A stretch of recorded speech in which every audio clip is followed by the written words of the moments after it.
Good evening, and thank you for joining us here at Love and Stuff. It is an abbreviated journey on tonight. We are in great anticipation, I hope, like you, on what will happen in just about 30 minutes or less. Got some great things going on right here. We'll make sure we can here live on Love and Stuff. Anything can happen live. All right. So we are excited to be here, and our senior associate producer has just joined us, J. Gerald Harvey the fourth. I hope that you will click, share, and tag someone to join us in the discussion. I see that 4 folks are here, but I can't quite see who you are. So I'm going to ask you to shout yourselves out so we can see you on all platforms. Thank you, Love and Stuff. Thank you, Marcus, our homes page. Thank you, YouTube. Thank you, Twitch TV. I hope that you will click, share, and tag someone to join us in the discussion. I just want to see you and track with you wherever you may be around the world. I think many people are gearing themselves up for the first of a few presidential debates that are happening in just about 27 minutes. So we're going to have an abbreviated Love and Stuff so that you can see some of the stuff that you need to be considering. And I want to hear from you. What are the things you're looking for in this debate? Are you looking for something great to happen in this debate? Oh, we have a little load issue. Okay. Trying to track with everybody that is here. All right. Let's see if we can get you in. Okay. Let's see. All right. So just drop in the comments. I see Mike Flanoyle has joined us and some others. If you'll just drop your name in the comments. I'm not seeing everybody as you're coming in the room, which is my normal thing I love to do. Of course, you know that if you've been to Love and Stuff, we want to know that we want you to know that we're tracking with you. All right, it's trying to give me some challenges here. All right. All right, come right on in and click, share, and tag someone to join in the discussion. I'm trying to get my chat across multi-streams happening, just so that we can track with you. All right. Good evening, J. Gerald. How are you this evening? Good. Can you hear me? I can hear you. Can you hear me? Yes, I can. Okay, just want to make sure. Okay, so I'm trying to see everybody's comments on Restream. I see Corey Reed has joined us. Thank you so much. And so I wanted to, because the debate will be happening in a few minutes. Now, I am already decided on who I'm going to vote for, but I'm going to hold that for a second. Not that it's a secret, but I'm interested in knowing, J. Gerald, what are you expecting to hear in this debate? The truth. If I can just get a little bit of the truth, And you're expecting to that's what hear I'm. the truth. You're expecting to hear the truth, or is that what you want? What are you expecting? I'm expecting this to just be a backyard bullying brawl. That's what I'm expecting. I don't think there's going to be anything of substance that's going to change anybody's mind. I just think it's going to be the same old scare tactics and you know. Yeah. I don't even want to get into it, deep, but I just believe it's going to be the same old scare tactics that we've seen before. Yeah, and I was reading somewhere earlier and hearing commentary from a couple of news junkets, I guess you'll call them, that about 14% of registered voters are undecided. 14% are on the fence. What do you think people are on the fence about? Well, can you imagine what people are on the fence about? What do you think people are on the fence about?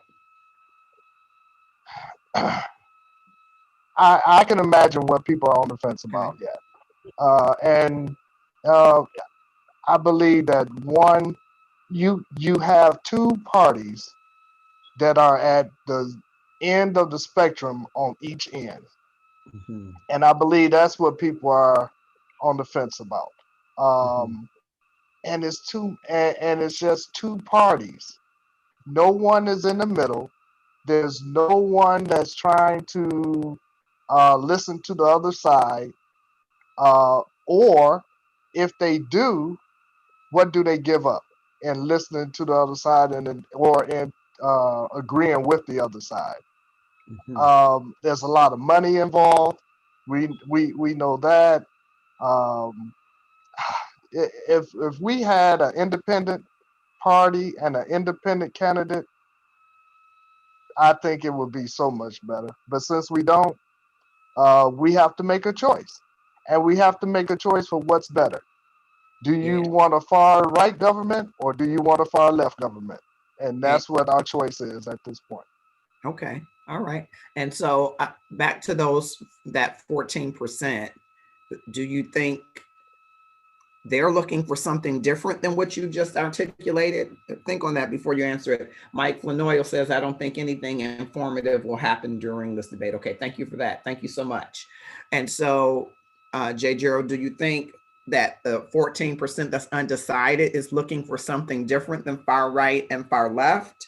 Or because there definitely are some views that might be considered far right and some views considered far left. So the people that are on the fence, do you think that they're looking for, what do you think they're looking for?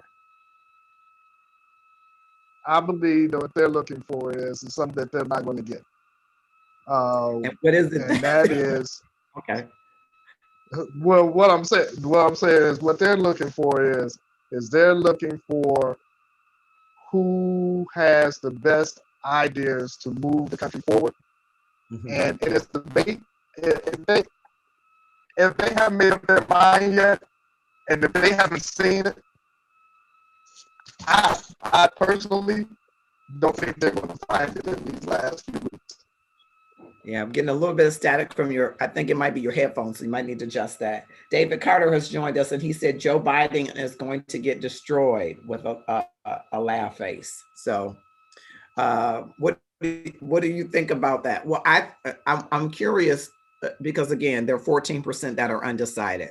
And those of us that aren't undecided are probably going to watch it for whatever firework value or reality TV value that we think, we might glean from it, but it probably isn't going to move us, those that have already decided. Some have already, filled out their ballots, right? Mailed in ballots, received their mailed in ballots, maybe not everybody, absentee ballots. So some people are already decided. And so this debate is not going to move them, but that 14%, I'm very curious, quite curious about, whether or not they will be swayed one way or the other. What do you think, J. Gerald, would be the kinds of things that would help to move our country forward? What are the major issues for you? Well, COVID-19 is one, and how do we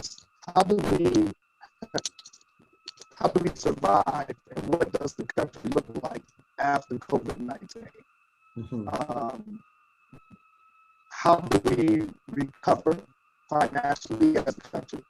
Mhm. Is one, because we can't sustain what we've been doing. As far And I don't know if as everybody else we, is hearing this, but there's quite a bit of feedback and you're kind of breaking up. So I'm just trying to give me some likes. Let me know if you're hearing J. Gerald okay, and maybe it's just on my end. okay, 'Cause I definitely say it again. is that better? Okay. I can hear you, but it's breaking up at a little part of it. I'm not sure. Okay. Let me know if you're having trouble, because it may be just me. And now, okay, maybe just me, but I'm not hearing. Let me Let me just. let me jump on. I'll go off and I'll come back on.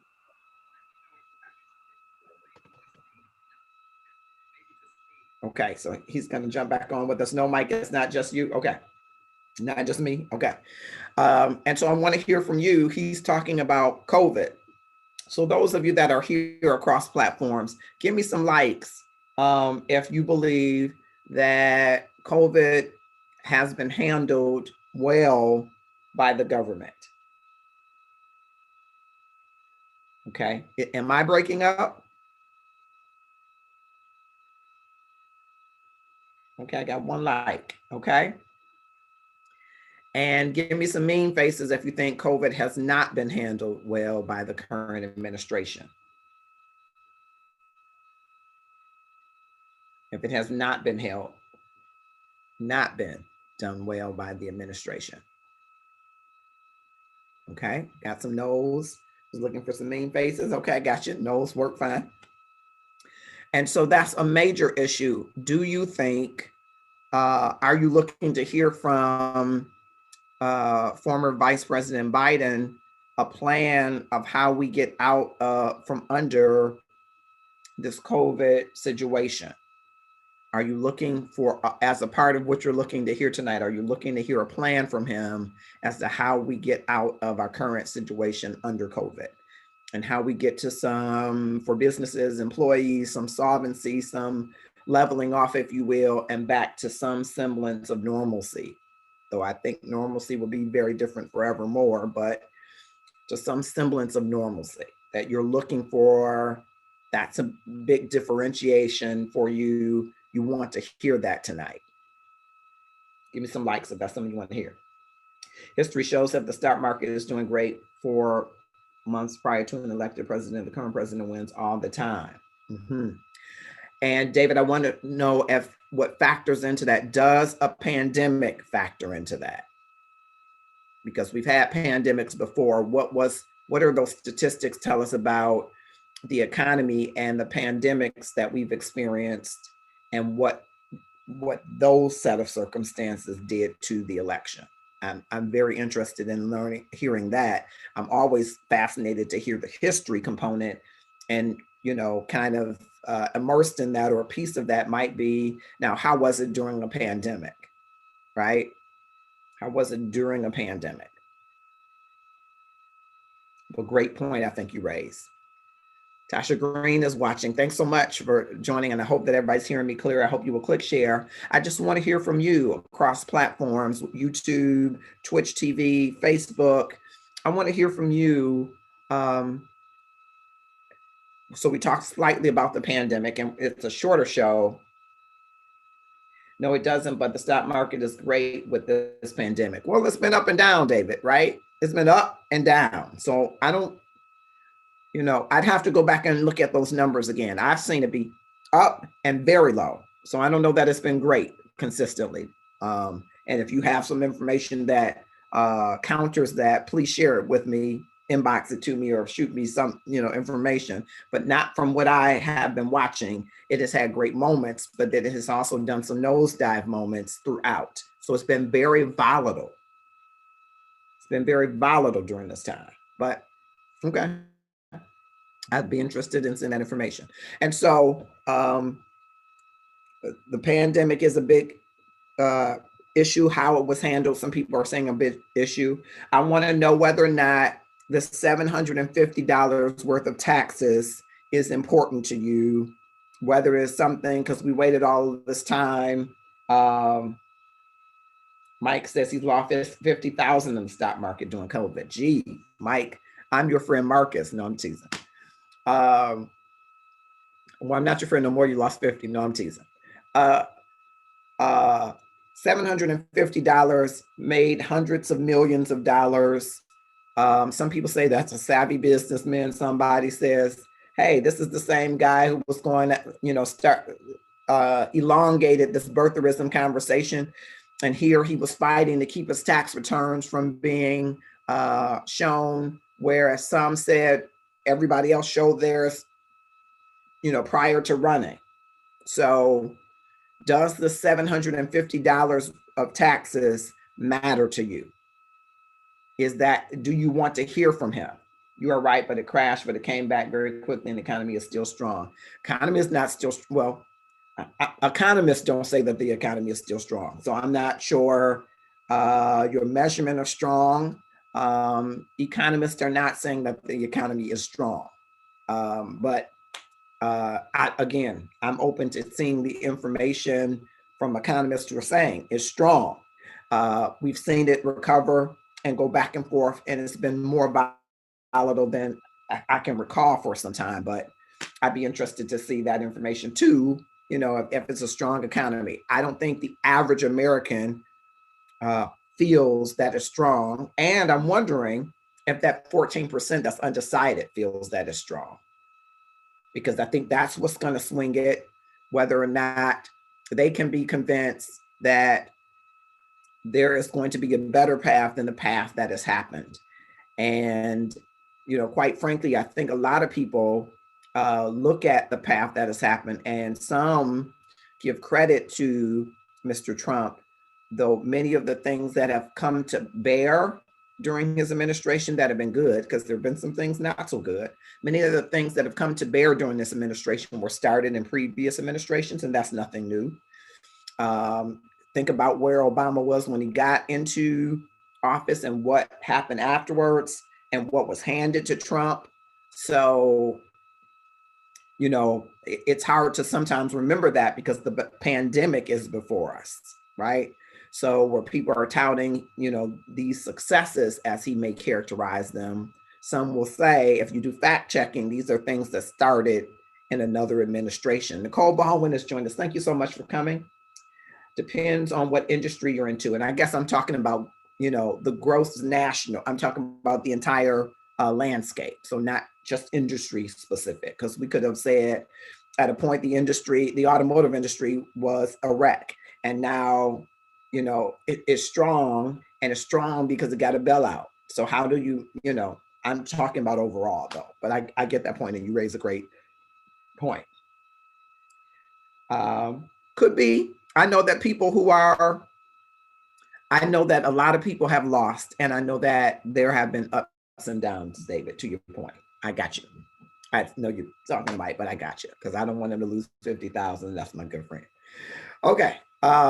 So on that second point, I just want to make sure, give me some likes if you want to hear Mr. Trump's explanation of $750 of taxes.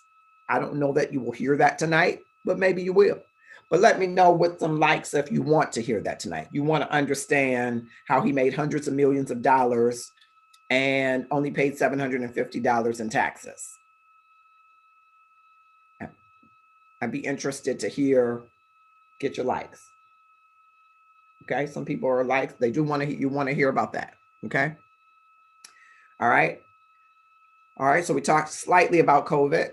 We are at 13 minutes until the debate. So we're going to end just about at 5 minutes before, so you can get your popcorn or whatever. I don't want to say popcorn like it's going to be a reality show.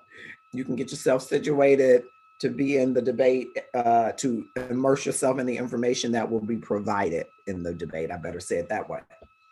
So some people say that it's been abysmally handled by this administration, this whole COVID-19, where 2 million people, or how many people have died and counting. Here in Michigan, there were 898 new cases yesterday, or in 24 hours, better say it that way. And 20 additional persons have passed away. They're saying that the numbers, if the trajectory doesn't change, that this time next year, or maybe November of next year, there will be about 379,000 deaths, University of Washington says.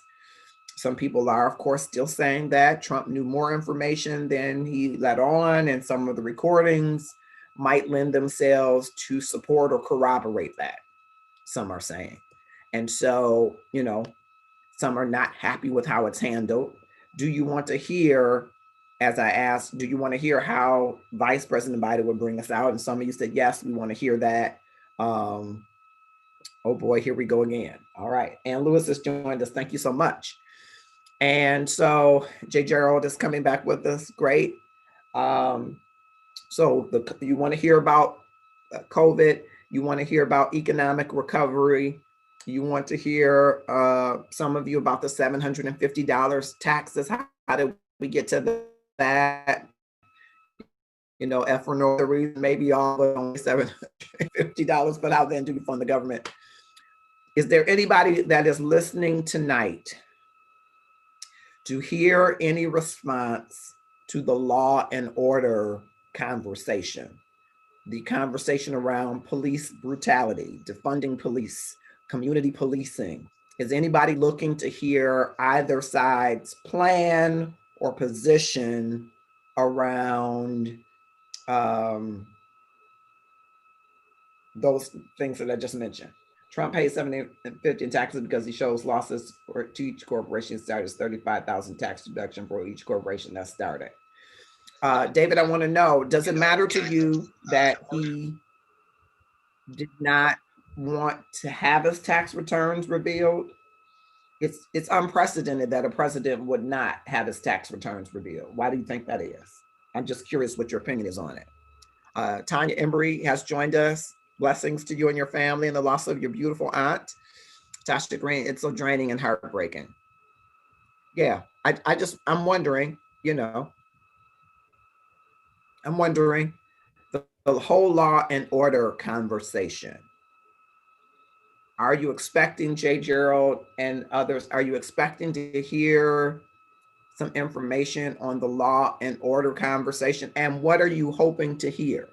What are you hoping to hear from Mr. Trump or from former Vice President Biden? And yes, I will, you hear me calling him Mr. Trump. He is not my candidate of choice, has never been.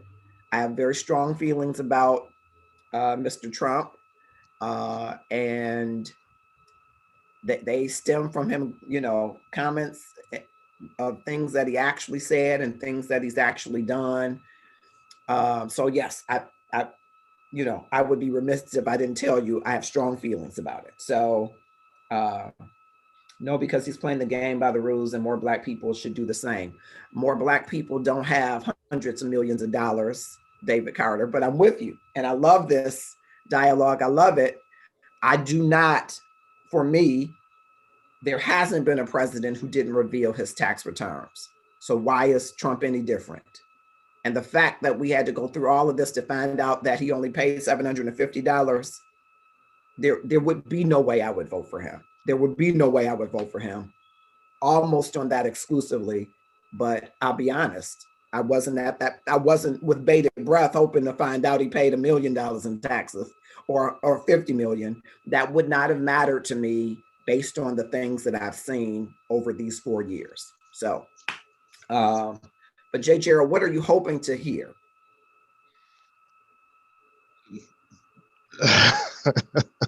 My expectations are very low. Okay. I'd have to say that, because typically in debates, I expect to hear two candidates present their their their their their points, where they are, where they stand on the issues, on real issues, and not to hear someone just uh, degrade the other candidate. You're I expecting need there to be a degrading, but specifically about law and order, do you expect for them to address I, it? I expect them. Well, let me go here. I expect them to talk about it. I do not expect them to address it, because And there's what a do you difference. expect to hear from either side, or what's important to you on the law and order issue? In a See, Marcus, for me in a debate, I expect them to debate the actual issue, and the issue of systemic racism, and where they stand and where they expect to go from here, on that point and on every other point. However, Mhm. if it, but my expectation in this debate is so Mhm. much different, I because understand. one, and I'm the same way. Trump is not my candidate. Let me just Mhm. say that first. Mhm. And because he's not my candidate, I understand the bullying tactics that he has done. I have listened to, I, I'm sorry, I've listened to lies over and over and over again. Mhm. And the lie is what comes out of your mouth is different than what you do. And just like with anybody else, I can only take Mhm. so much of the lies. It says because he didn't think he, yeah. David says because he didn't think he'd ever win and probably slicked his pencil a few years. He did think he would win. And I Yeah, think there was footage of him saying the way he would win is from dumb Republicans. He called them dumb. So I think he did think he would win. I, I don't agree with that. Probably wouldn't, David. I'll be honest. Tanya saying, Marcus, this is appalling about his taxes, but his base is drinking the Kool-Aid. Yep.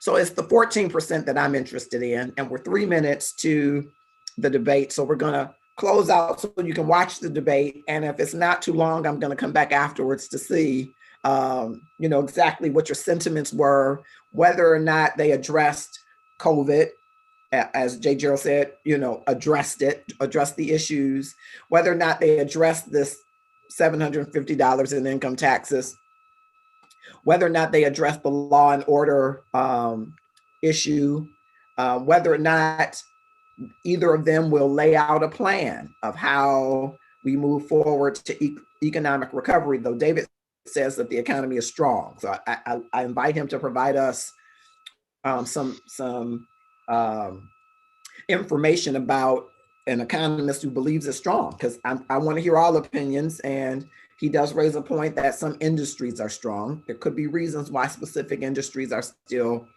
strong, and why people pivoted fast enough to keep it. Airbnb pivoted to, keep, strong structure. So I can see that. Jones Love, we're getting ready to all leave. Thank you so much. I hope you'll come back. Now, if it's late, I don't know if I'm going to do a late night edition, but just depends on when it ends and when some of the commentary ends. I invite you to come back and share, what did you think about this debate and whether or not it met any of your expectations. And I will invite you and challenge you to try to help me reach the undecided 14 in states. And I think there are ways to do that, and maybe we'll get a chance to talk a little bit about that. Thank you for this abbreviated version. We're 2 minutes to the debate between Mr. Trump, Mr. Donald Trump. If you feel that I'm disrespecting him, I'm sorry. That's his, for me, that's what I'm calling him. And former Vice President Joe Biden. So we are days from the election, right? And this is their first debate. I hope that you will enjoy it. I don't, I'm with many of you. My expectations relative to a real debate are kind of a little lower than I might but I'm hopeful that we'll hear some stark differences enough for us to help convince those undecided 14 about making a decision for a better America. Have a great night. Thank you, J. Gerald, and we will try to come back later on. Thank you so much. All right. All right.